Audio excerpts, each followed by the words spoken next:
Hello আসসালামু আলাইকুম।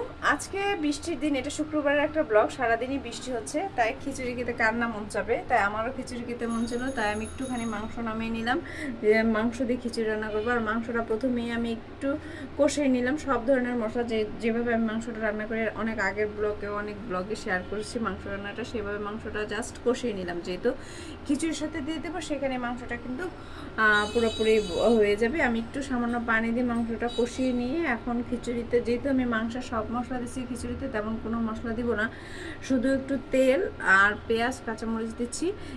এর চেয়ে বেশি আর আসলে মশলা তেমন দিব না। শুধু আমি একটু সাথে জাস্ট আমি দুটো তেজপাতা অ্যাড করছি খিচুড়িতে একটু হালকা ফ্লেভারের জন্য।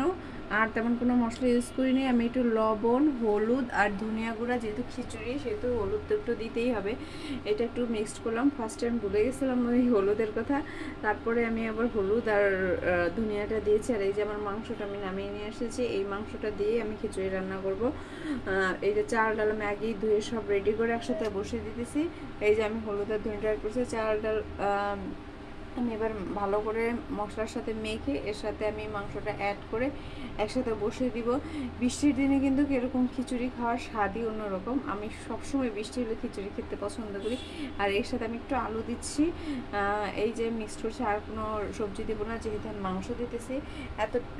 এইখানে আমি 3 পট মানে এসে নিছি খিচুড়ি, চাল ডাল মিলিয়ে আমি নিচে, যাতে আমাদের একবেলা খাবার মতো। আর এর সাথে এই মাংস আর আলুটা মিক্স করছে। আমার কাছে মনে হয় এতটুকু মাংস এর জন্য আনাফ, এর জন্য বেশি আর আমরা রান্না করিনি, জাস্ট দুপুরে খাওয়ার মতো আমি রান্না করলাম। আর যেহেতু সারাদিনই বৃষ্টির সাথে খিচুড়ির একটা অন্যরকম আন্ডারস্ট্যান্ডিং আছে। আর এই যে আমি এখন সব কিছু দেওয়ার পরে পানি দিয়ে দিলাম। আমি একটু গরম পানি চুলায় করে নিয়েছিলাম, কারণ যাতে তাড়াতাড়ি হয়। এই যে এখন আমার সব দেওয়া হয়ে গেছে। এখন এই পানি আমি এটার মানে যে চালটা দিয়েছি তার চেয়ে ডাবল পানি দিয়ে এটা এখন বসিয়ে দিব, আর রান্নাটা কমপ্লিট হয়ে যাবে। আর মাংসের খিচুড়ি আমার কাছে, গরুর মাংসের খিচুড়ি খেতে অনেক ভালো লাগে।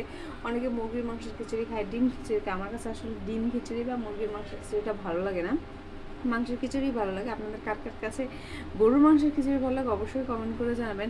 আমি আসলে খিচুড়ি খেলে হয় সবজির খিচুড়ি খাই, নাহলে গরুর মাংস খিচুড়ি, নাহলে ভুনা খিচুড়ির সাথে আলাদা গরুর মাংস।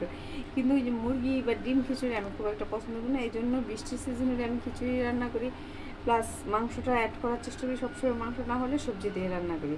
আর এই যে আমার সব মশলা দেওয়া শেষ, এখন আমি একটু হালকা নেড়ে নিচ্ছি। আমি এখনই চুলা বন্ধ করে দিয়েছি, কারণ এর চেয়ে বেশি শুকাবো না, এটা কিন্তু আরেকটু টেনে যাবে সার্ভ করতে করতে। যেহেতু আলু আছে, ডাল আছে, চাল আছে, খিচুড়িটা আমরা একটু নরমই রাখি, তারপরে কিন্তু এটা একদম ফুল একটু টেনে যায়।